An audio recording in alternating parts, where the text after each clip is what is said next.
community. Welcome back. This is my third recording this week. I've had a lot of inspiration, a lot to share. Um, my theme for tonight is one and done bands. That's inspired by Kevin at Old Metal Rocker 67. He did a video a couple of days ago and shared out a bunch of, I think he had a total of 20, if I remember correctly, CDs and records. A lot of bands that I was not familiar with, and I thought, wow, I know I've got bands in my collection where they've released one studio album, and I thought, yeah, I want to kind of go through and look to see what I've got, and I came up with a huge list, so I decided to break this up. I'm going to do, like Kevin did, 20 today. I'm kind of working A through M. And I didn't do everything that I had within A through M. There were a few I passed off, but what I tried to do was bands that, yes, only had one studio album. I passed over some that had an EP. There's bands that maybe had an album in the 80s and maybe sometime in the 90s or even the 2000s they got back together, maybe released an EP or maybe even a live. Some of the bands I picked do have compilations, so maybe a bunch of their demo stuff was put together and released, but one studio album. And looking mostly at bands that probably have not gotten back together and done anything, even as far as touring. I'm not going to say that none of these bands toured or have come back, but they certainly have not released any new studio albums. So again, alphabetically, I'm going to start with A. And a lot of these are re-releases. Luckily, there's some great companies out there, Shadow Kingdom Records and High Roller, that have done a great job of taking really obscure and hard to find releases or some that are just so pricey and really upgrading them. Sometimes putting additional tracks on, sometimes just adding photos and a little bit of bio, usually a lot of times the inner sleeves, or if it's gatefold, we'll have a bio, so appreciate those. And this is definitely, certainly one of those. I do not know what the original goes for, but this is Angel of Mercy. Definitely a one and done. There was never anything else released by this band, at least nothing that has been put out there on social media. This one does include some additional studio stuff besides the 80s. So this was released originally in 1987. The re-release is 2018, and it's got the original trackings, and then it's got some studio work, I think, from 83, and it looks like also maybe 1992. So a lot of additional stuff put on here. Really great. Gatefold, Shadow Kingdom Records do a bang up job. So that is a good, just traditional metal band. Next up, going to switch over to a CD, and Stormspell Records also does a really great job of putting out obscure bands, and this is a band out of Portland, Oregon, originally released in 1992. They are Death Thrash, and it is Arachnid. And I believe this cover has been kind of spruced up a little bit since the original cassette tape release from 92. And this is the original 8 tracks of their one and only. Number 3 is a speed metal band out of the Netherlands, released in 1986, and it is Asgard in the Ancient Days. Love the cover. Could have been a Man of War cover. So I believe that is Ken Kelly, maybe not, but certainly very similar to Ken Kelly stuff. And see back there. So I'm not sure what happened to these guys, but it's a pretty good late 80s heavy metal, a little bit of speed.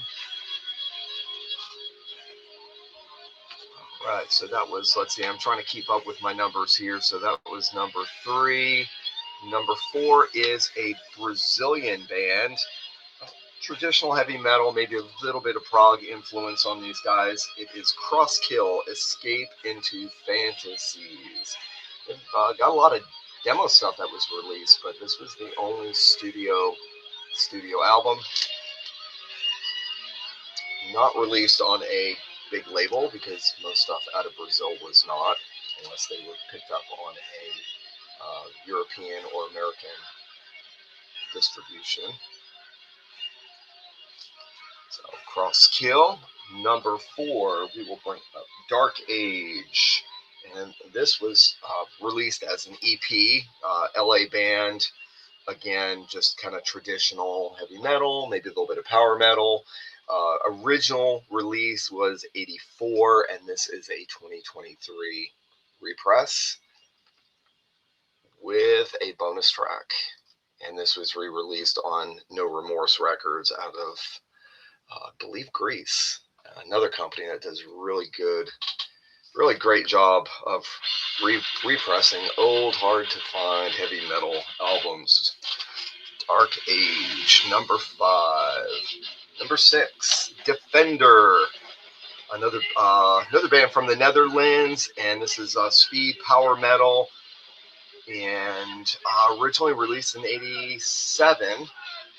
And this is another one that was originally released as an EP. The album is City AD Mortis.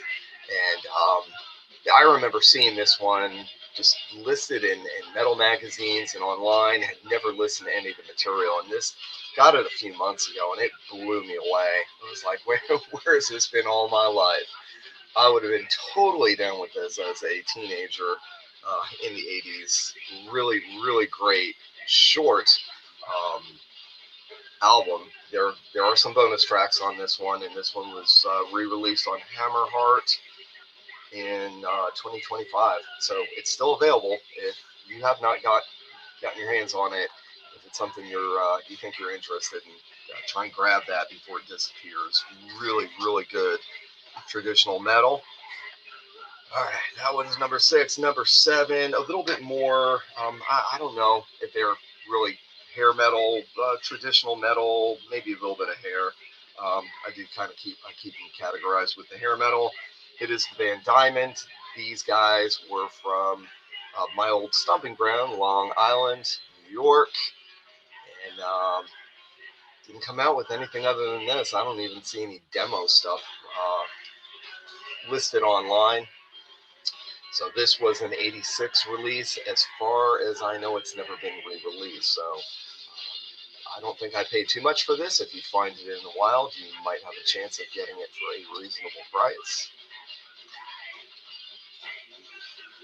Number 8, a band out of California, heavy metal, power metal, Emerald, Armed for Battle, and this one was released originally in 1987. This is a 2018 re-release, again on No Remorse Records, and I actually have a buddy, Roger Dale Martin, who has been in a few other awesome bands, including the original band that we're currently listening to in the background. He's not on this one, but I won't say the name of the band, but some of you will know it just by knowing who Roger Dale Martin is. He was on their first 2 releases, and this was a band that he was in prior to. So his first major release, Emerald, Armed for Battle. Another band that would, I guess, be lumped in with Christian metal, but don't let that hold you back. These guys also are from LA. Emerald was, and so is Eternal Right. Another heavy metal, maybe a little bit of power metal. And this is World Requiem. It's a band that if you listen to and you love it, well, unfortunately, that's all you're going to get because there's nothing else released by them.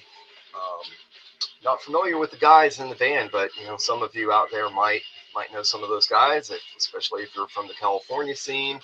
So really good traditional metal. Originally released in 1990. This was a re-release in 2021 on Rocks Records. We'll sticker that came along with. That was number 9. Number 10, a band from Texas, thrash metal, originally released in 1989, re-released in 2022, Gamicide, Victims of Science. Just great Texas thrash. There's so many great Texas bands out there, and some of them, their stuff's kind of hard to get. So prior to this re-release, you might had to have spent a little bit of money to get this Gamicide LP. But now that it's been re-released on No Life Till Metal Records, Scott Waters label, you can get your hands on it. It's still available. Really great thrash. Up number 11, a band out of Chicago that has a little bit of an industrial feel to them, but I guess also a little bit of thrash, and it is Generation Brutal Reality, and this was originally released in 1989. This is a 2019 re-release on Girder Records, and Bruce Franklin does guitar, and I believe wrote probably a good portion of the songs on this. So many of you would know Bruce from the band Trouble out of Chicago. And this, as I said, was re-released in 2019, probably a little bit harder to get. This one might have been limited to 100. Sometimes releases like this on Girder or the ones released from Boone's Overstock have a limited release. Sometimes it's 200, sometimes less. So if you're into the industrial metal sound and you are interested in this one, that one might be a little tougher to come by at this point. Number 12 is a band from Germany. They are traditional heavy metal.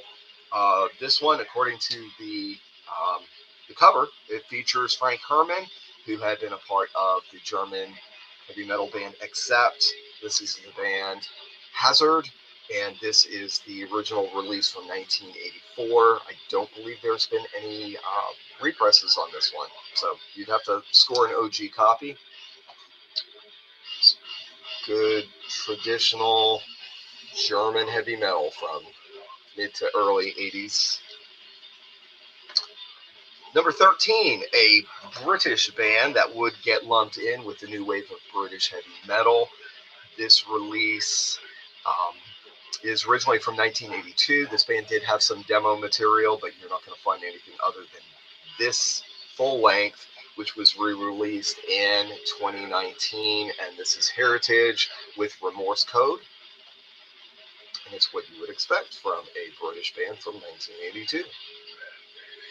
And I believe this is a I was going to say, I thought it was a two record, but no, their studio was normal studio release. There's no extras on this one, so it's just the one record, side A and side B.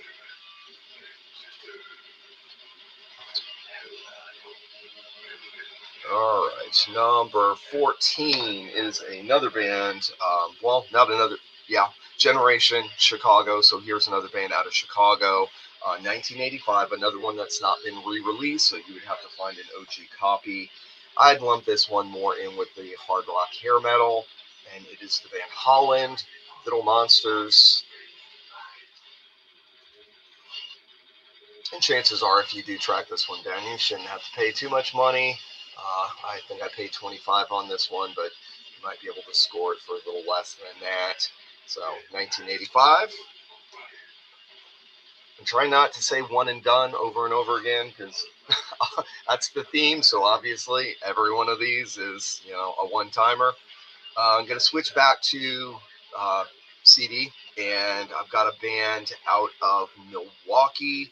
This is a really great thrash, originally released in 1991. I think it was released on vinyl in 91, but maybe not. Maybe it was just CD and cassette tape. I do believe it's been released on records since, but I don't have an OG copy here. Originally 91, this is a 2013 release on Stormspell Records, and it is Impact. The Pain, and this is a new one for me. I've only had it in my collection for a month or two, and only given it one spin, but it's really good. If you like your late 80s, early 90s thrash metal, I would say definitely check this band out.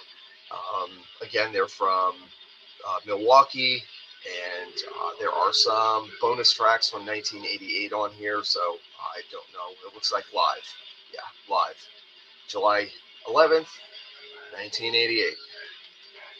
Again, that's Impact, Take the Pain. So that was our number 15. Number 16, going back to the records, we have a band that was produced, maybe influenced a little bit by Glenn Danzig. I think he might actually have had, I think he produced it. He might have had some part in not just producing it. I don't know. I don't hear him vocally on it, but there's definitely, besides the album cover, the artwork, there's a strong Danzig feel to it. We've got King Horse with their self-titled and only release. And this was originally released in 1990. It's traditional heavy metal, a little bit of thrash. Heck, the singer there, not that he sounds like Danzig, has a little bit of a Danzig look to him, a little bit like Glenn there. And you'll see produced by Glenn Danzig. And this is a promotional copy. And I was very happy to land this one because it's not easy to find. And yeah, it's, let's see, I believe those guys, I was going to say they're out of New York, but no, they're not. They're from Louisville, Kentucky. So they're not too far away from where I live presently. That was 16. Number 17, we're going to shoot back to the CDs again, and we're going back to Storm Spell Records, like the last two, because they, again, do a outstanding job of releasing bands that need to be heard, and this is a really good speed thrash band out of California, originally released in 1988, and this re-release was 2010, and it is Last Descendants, and it is One Nation Under God, which, some folks might look at that and be like, oh, this is another one of those Christian bands, but I don't, not to say that any of the members weren't believers and Christians, but it doesn't scream Christian. Lyrically, just good heavy metal, good thrash, a little bit of speed. If you don't know them, check them out. Number 18. This is one that, based on my knowledge, I would not be able to afford an OG copy. I might be wrong on that, but I think they're kind of hard to come by. This is a band out of Jacksonville, Florida. They are traditional heavy metal. This released 1986, or at least the OG copy. It was re-released in 2016, and it is Leather Nun, Take the Night. And it's another one of those need-to-hear releases. I'm not going to put them up there with Merciful Fate and Fate's Warning and Omen, but I don't know. Maybe they're just a tier below, but just 10 tracks of heavy metal goodness, and if you're not familiar with them, track them down online, and if you can, track down a copy. That's my number 18. We got two more to go here, and we're going to move on to the L's for number 19. This is a thrash band, with this album being released in, I believe, 1989. It is Lost for Words. The album title is Pray. Again, despite the silly cover there, this is not a Christian band, but just a late 80s thrash band. And this is these guys were from New York. At least that's where it came out of, on Death Records. And don't know much about the guys other than the fact that they released this one full-length album. And then a band that, again, I didn't know a whole lot about them, and I thought this was a band that had multiple records. Don't know why. The name, I figured they were kind of like Manila Road, where they had a decent catalog. Come to find out, besides some demos, or maybe, like I said earlier, a comp, they had one studio album. And this was released in '84. It is Maltese Falcon Metal Rush. And yeah, don't know what happened to the band. Not sure. They just disintegrated after releasing this. I don't know if they did tour and mark, but a decent 84 heavy metal album, but never amounted to a second album. At least nothing that was put out there for the masses. So there you go. There are 20. If anybody wanted to do this as a tag, I think it's it's a pretty cool idea for one and done. I'm sure there's lots of other bands out there that I didn't cover. I am planning on doing a second video where I'll cover from M to the end of the alphabet. Probably won't have a Z in there, but maybe I'll end up with a W or X or something. But I've already got some pulled aside, so. Hopefully I introduced you to some band that you weren't familiar with that you might want to check out, or maybe it's a band that you know of but you haven't listened to in a while, and give them a listen. And who knows, in this world, a lot of those bands may decide to reform or get some new members and come out with something new. So support the bands if they do. Thanks for watching. Appreciate any of the likes. I appreciate anybody that's sharing the page with others. I hope folks are enjoying it. I love watching other people's. Like I said, Kevin at Old Metal Rockers 67. If you aren't familiar with him, check him out. He does a number of videos, usually a few, I think, per week. And he's got a great collection, well worth watching. God bless y'all. Thank you for watching, and take care.